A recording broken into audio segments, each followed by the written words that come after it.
here's the story. The name of the show is You Want to Go What? I'll tell you how it all started, a little of my history, and then we're going to do some real nice mime stuff. I was going to Emory University in Atlanta in my late teens, and I was at a party one Saturday night, and my closest friend, this guy, was leaping around the living room, and all the girls were interested in him.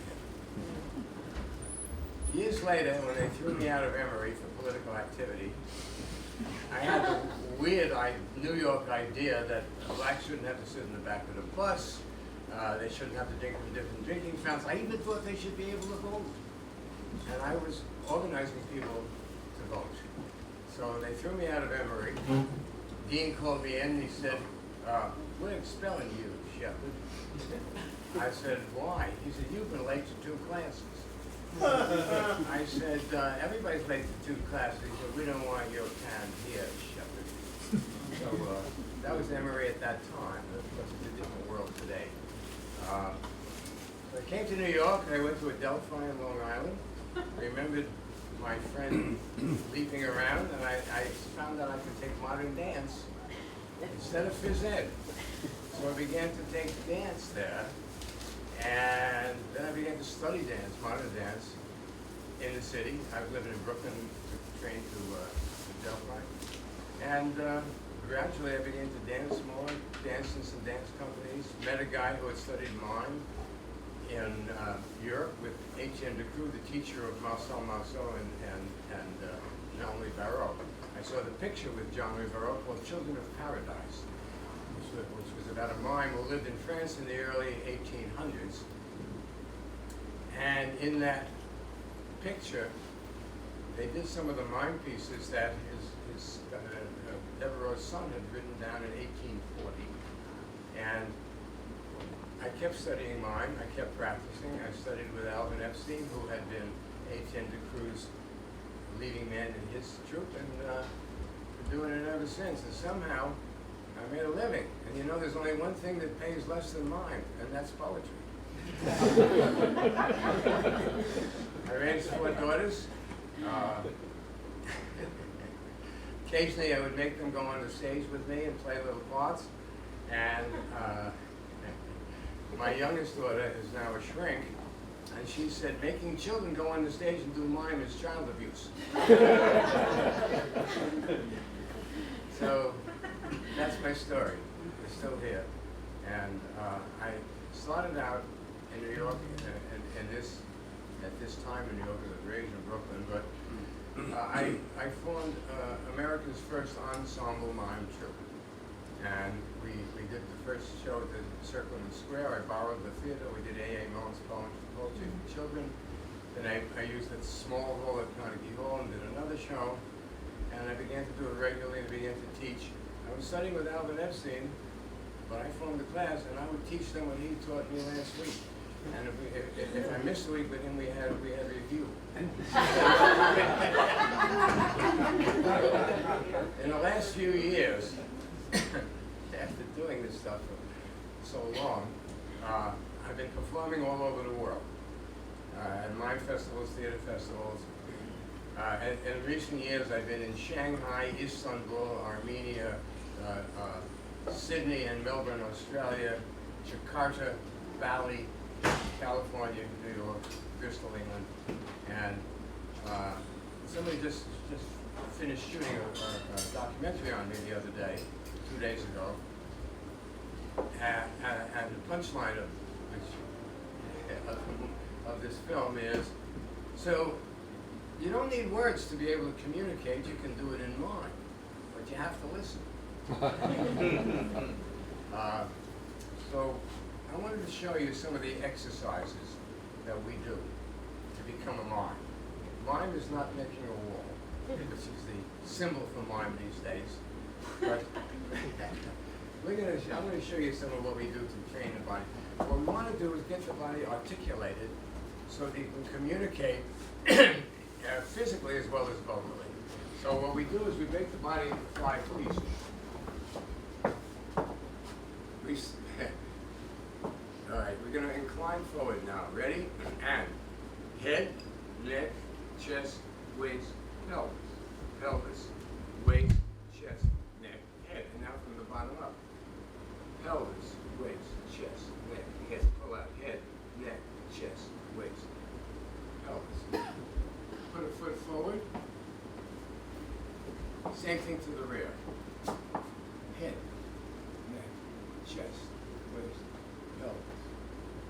Pelvis, waist, chest, neck, head. Let's do the other foot. From the bottom up. And pelvis, waist, chest, neck, head.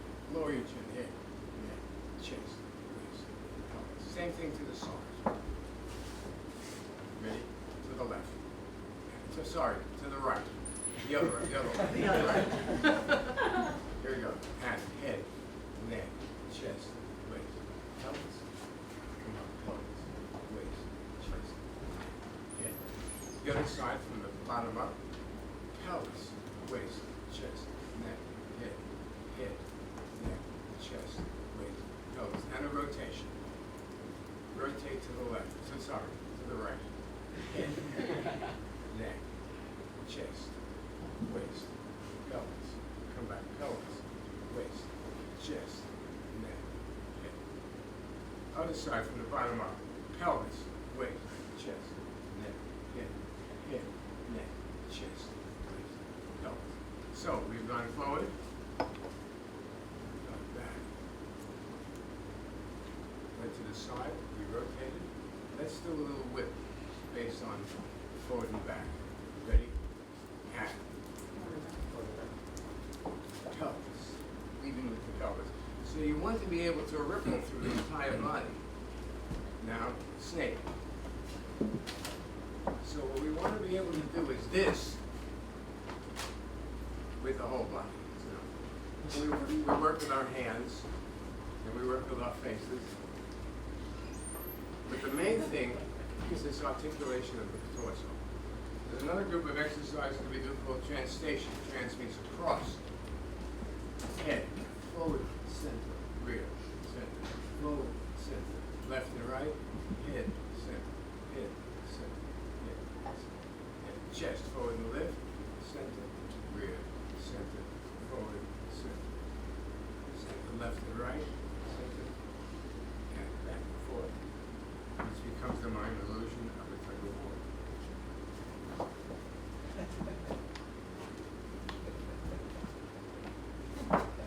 And the forward and back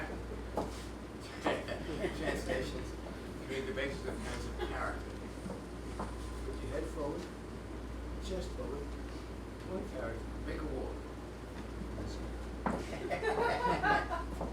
All right, back, head rear, chest rear. Make a wall.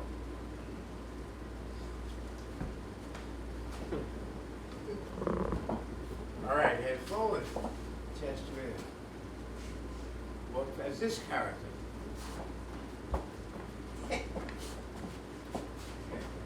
Head rear, chest forward, and walk as this character. Now, if you're playing the hero, you can't be this. If you're playing Curly in Oklahoma, you gotta be this. And that's how we use this in character. Thank you very much. I'm now going to tell you my favorite joke about actors.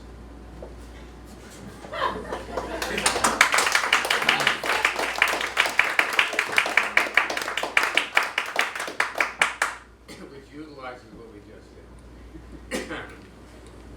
Ralph Richardson, John Gielgud, and Laurence Olivier were auditioning somebody to play Hamlet.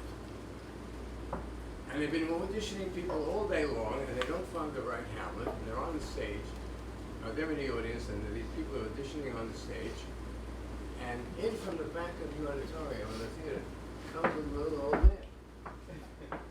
And he walks up, and Richardson says to him, "Yes, how can we help you?" He said, "I want to play Hamlet. I played Hamlet in Italian in Rome. I played it in Russian in Moscow. I want to play it here in England in English." Well, That's a very difficult thing to do. Perhaps, he said, please let me audition. He says, okay, come on up. Let's see your Hamlet. And the old man walks up and he climbs up the steps and he gets onto the stage. And suddenly he begins to straighten. And his hair doesn't seem to be as gray. And there are lines, the wrinkles go out of his face. And he says, to be or not to be? That is the question. Whether to noble, etc., etc. And he finishes that, the soliloquy, and he does all the soliloquies from Hamlet. At the end, John Gielgud says to him, that is marvelous. How did you do that? Why, I thought you were the son of Gertrude, the lover of Ophelia. How did you, who you are, achieve what you did in that little performance you just did? And the little man looks at him and says, I'm an actor.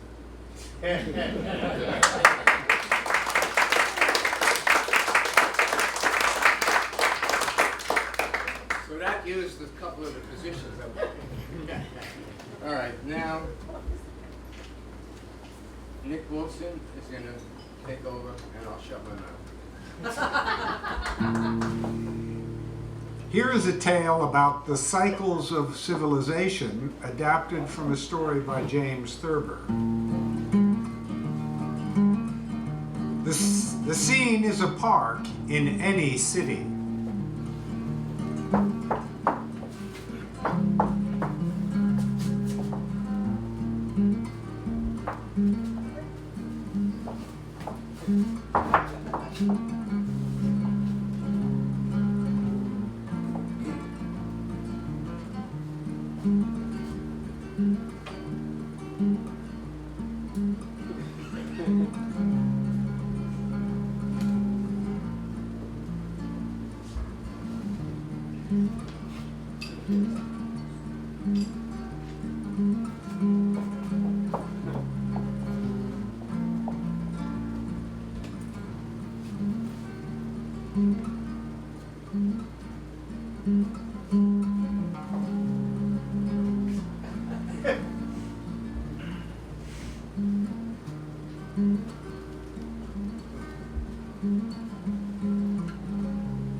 And it came to pass that people made war, and nearly everything was destroyed from the face of the earth. And man said, nevermore. And they rebuilt.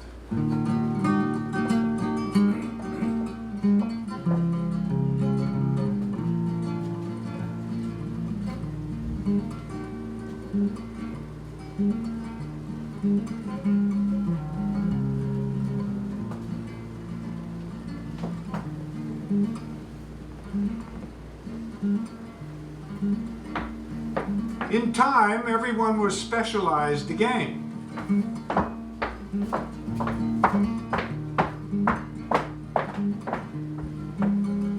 There were shoemakers,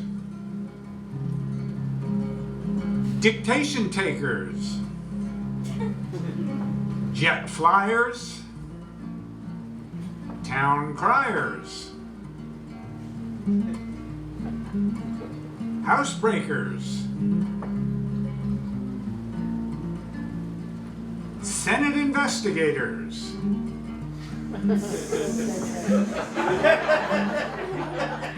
barflies, midwives, masseurs,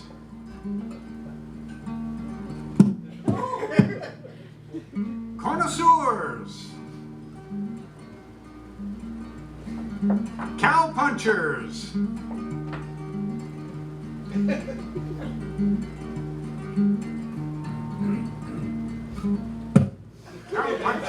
attorneys at law,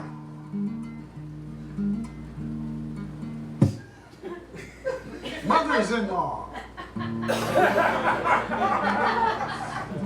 physicians, politicians, sailors, tailors,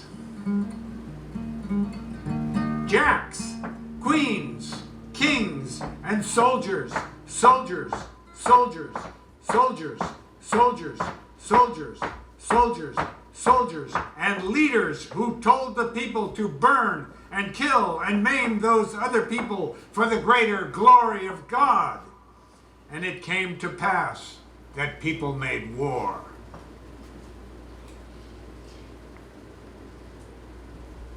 And nearly everything was destroyed from the face of the earth. And man said, nevermore.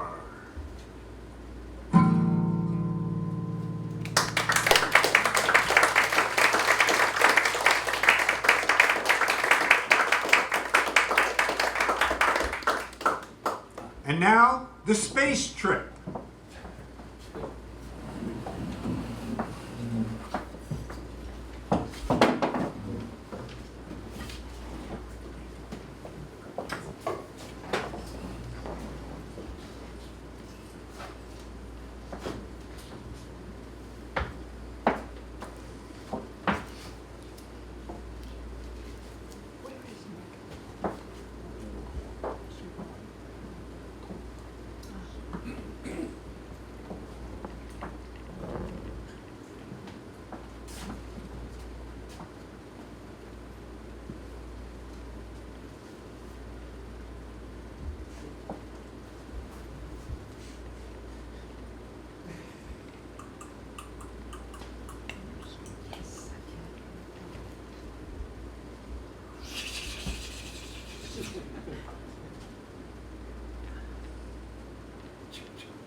This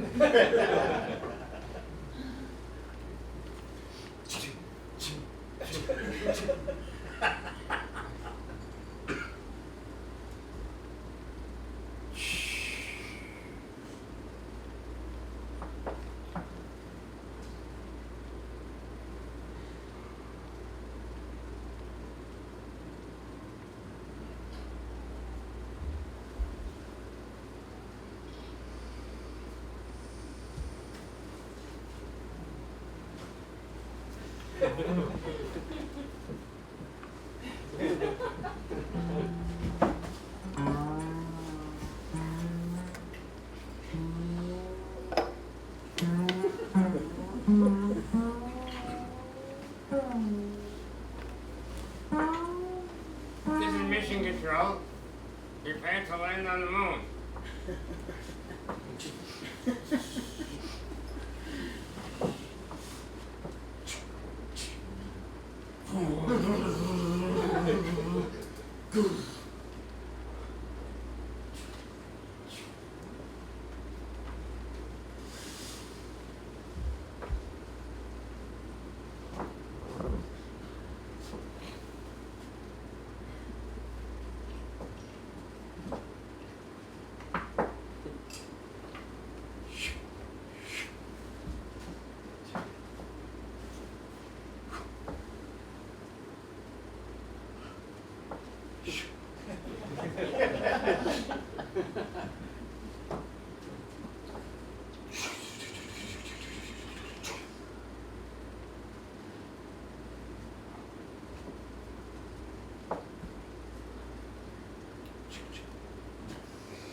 Return to the space capsule. This is mission control.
Next is secrets of survival.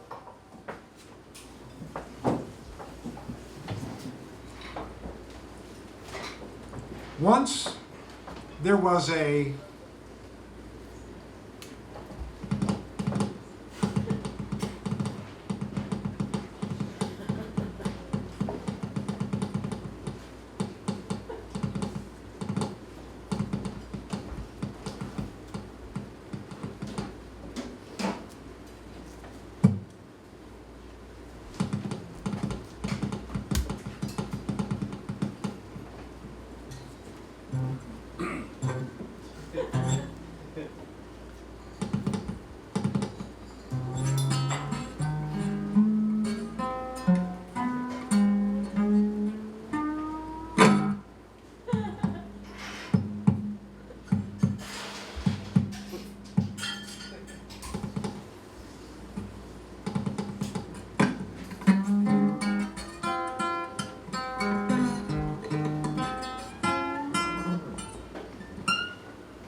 one simple word in. That really is the secret of survival. My motto in life is, there's nothing been invented that can't be circumvented. Don't hit the obstacle head on. Go around it. What are we doing here? Did you ever wonder what it's all about? All the hustle and bustle, all the aspirations, incentives, ambitions, strivings. Where are we all going? This is called the brass ring. When the young man first appeared on the scene, he was lean and eager for the chase. The will to win the brass ring was written on his face. He chose his steed with care. One with a free and graceful bound, he climbed aboard that sparkling merry-go-round. They told him if he shaved close every day and kept his powder dry, that brass ring would be his by and by. Arms stretched from his saddle, hand ready to grab, his eyes were flashing with unbridled greed, and nothing tempered his drive to succeed. One day in the year when his courage was flagging, one of his fingers just touched the ring and gave his whole being a resurgent spring.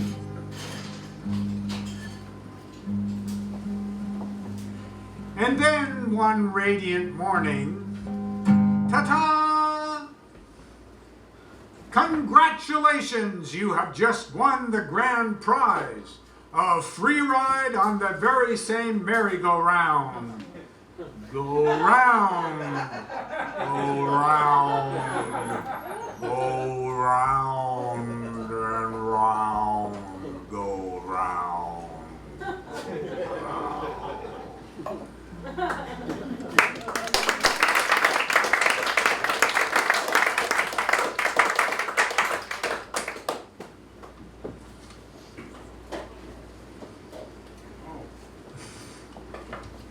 For the last few years, I've been doing what I would call stand-up mime. I would find jokes that have physical action in them, and I'm going to do a couple of them right now.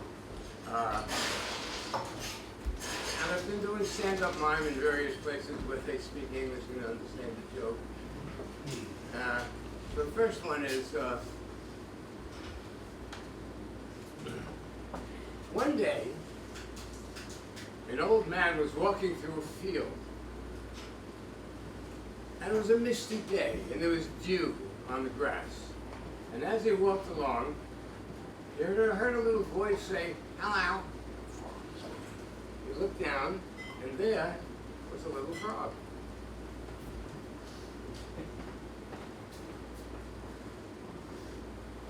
He picked the frog up, looked at it. The frog said, "Hello." He put the frog in his pocket and started to walk. The frog started to jump in his pocket. He took it out. The frog looked at him and said, "Why are you putting me in your pocket? I'll tell you what. Kiss me, I'll turn into a beautiful princess." So I put it away again.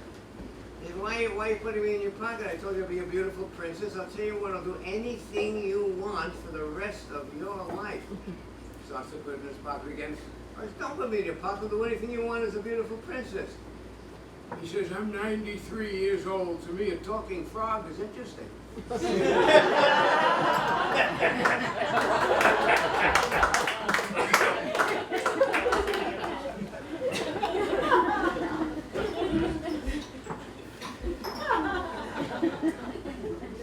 Three men are playing golf. Moses, Jesus, and an old man. Moses is up first. He hits the ball, it lands in the water. He parts the water. He walks up to the ball, knocks it up onto the green. Jesus is up next. He hits the ball, it lands in the water. He walks out on the water. Knocks it up onto the green. The old man is up next. He hits the ball and it too lands in the water. A fish comes up with the ball in its mouth. A bird comes flying over, takes the ball, flies over the green, drops it right in the hole. Moses turns to Jesus and says, "I hate playing golf with your father."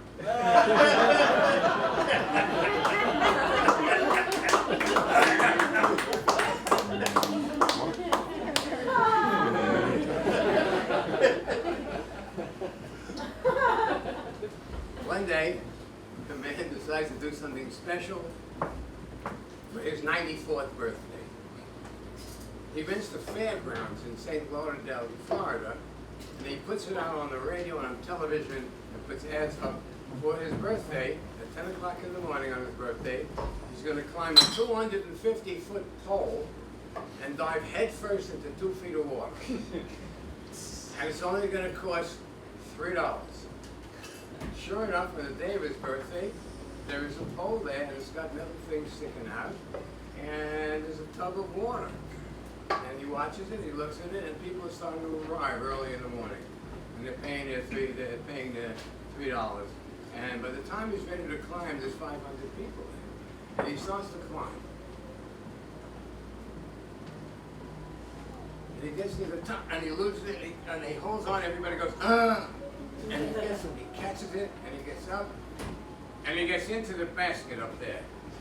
And he looks down, and he waves, and he'll go, "Yay!" He says, "Now," he's got a wireless mic, of course. He says, "Now, I'm going to dive 250 feet, head first into 2 feet of water." Yay! He said, "Do you really want to see a 94-year-old man dive head first into 2 feet of water from 250 feet?" They said, "No." He says, "Thank you very much for coming. My next show's at 3 o'clock."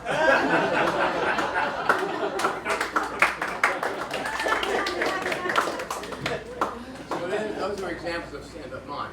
Now, I have not written a new mime piece in a long time, but I was absolutely inspired by the scene in New York these days. So I just made this up little edition of.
This is called Life Cycle Woman.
George Bernard Shaw once said, "America is the only country in the world to go from a primitive society to a decadent society without ever passing through civilization." We would like to dedicate this piece to George Bernard Shaw, who unfortunately couldn't be with us tonight. This is called The Giant. Behind the mountain there nestled the town of Complacent.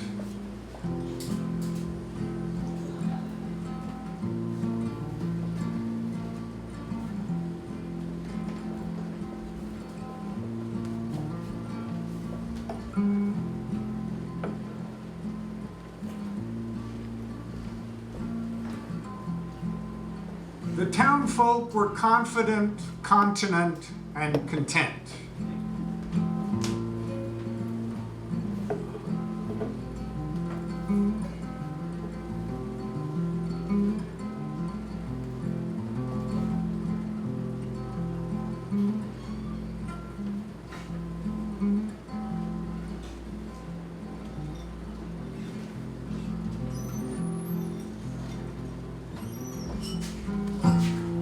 They did have one fear.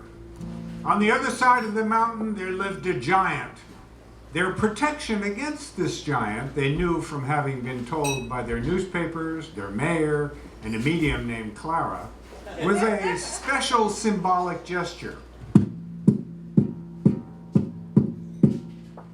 True, they knew it wouldn't save everybody, but they were told that chances were if, when the giant came, they would all...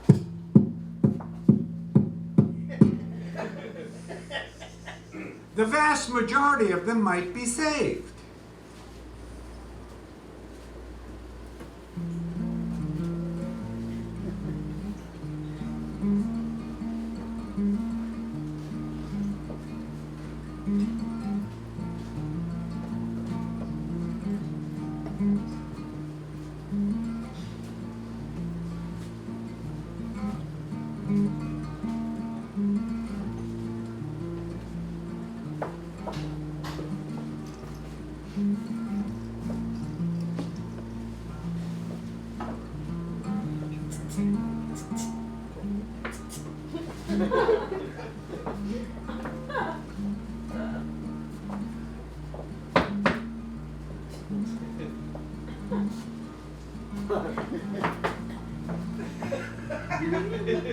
They had giant raid drills.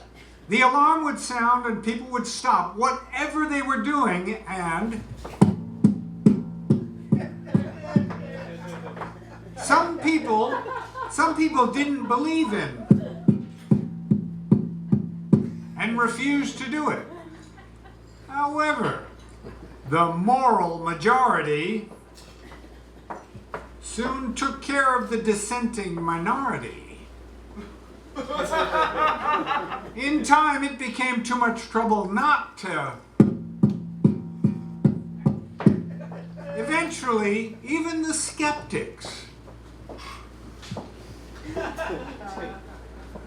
felt that swung.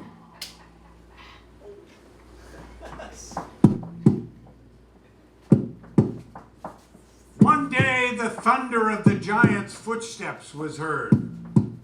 The mayor said, "We are prepared." And the people agreed.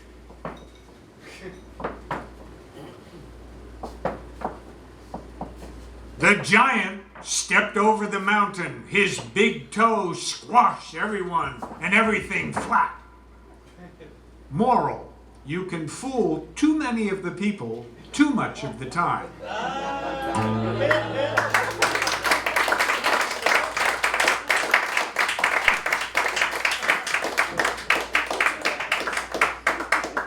want to tell you the origin of that piece. I worked at the Living Theater in the 1960s,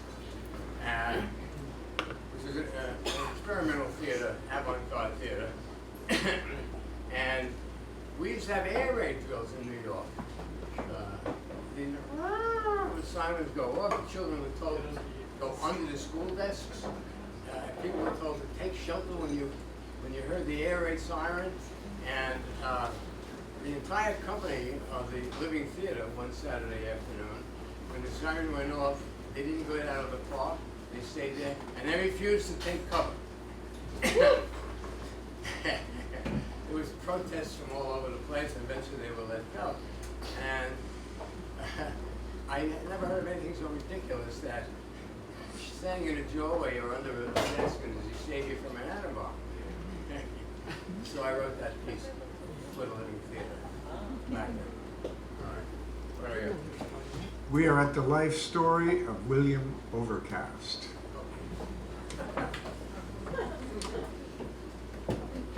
As a boy, Billy Overcast was like most boys. He ran, he climbed, he jumped, he watched television, he played cowboys and Indians.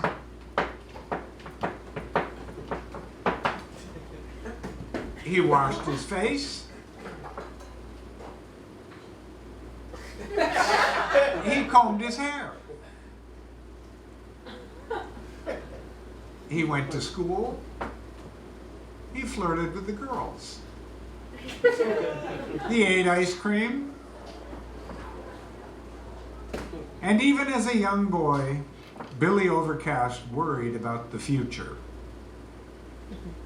And time passed. As a young man, Bill Overcast was like most young men. He graduated from school. He got a job. He played tennis. He played cards.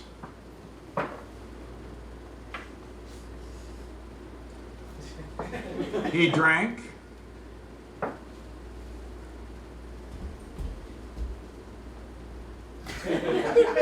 He drove his car. He watched television. He flirted with the girls.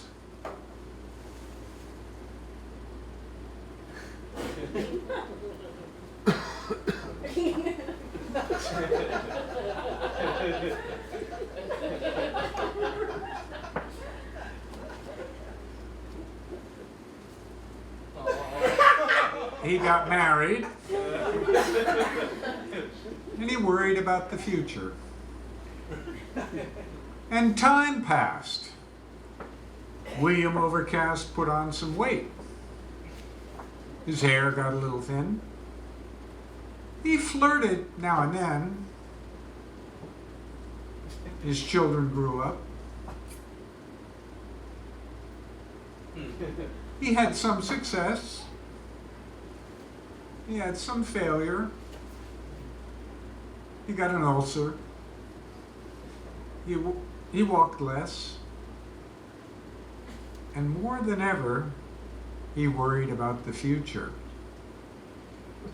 And then one day, William Overcast looked into his mirror and he saw that he was 93 years old. And he realized that he didn't have any future. So William Overcast began to worry about the past.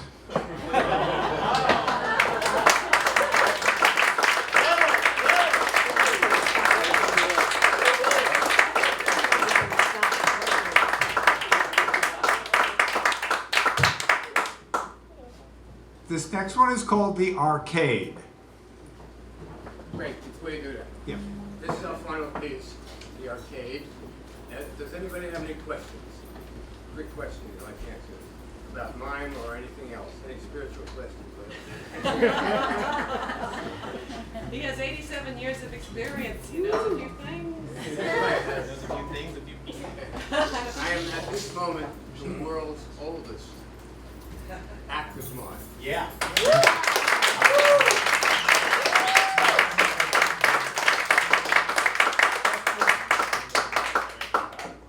And still pays less than poetry. Yes, the Well, question. that was going to be my question. Because you're the world's oldest active mime, does that raise your rate? I'm working on that. Okay, I was going to say, perhaps maybe you could lie and be like, I'm 95 years old. Perhaps that could even I'll do bump you that up. next year, but meanwhile, I'll leave money on the table. You got it. Anything else? Arcade.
Okay.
How'd you like to try your hand at a fast draw?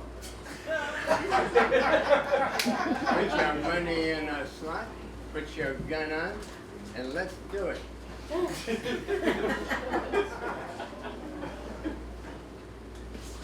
All right, here are the rules. On a count of 3, we draw and fire. Are you ready? 1, 2.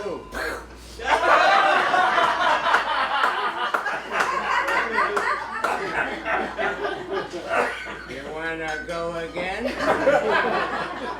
Put your money in.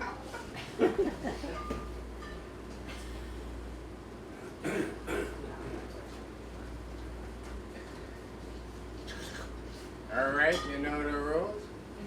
On a count of 3, you draw and fire. Are you ready?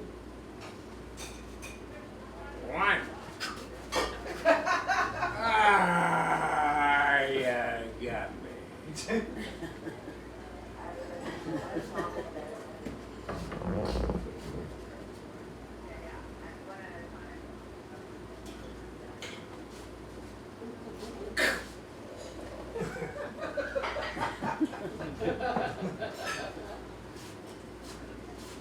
Come on.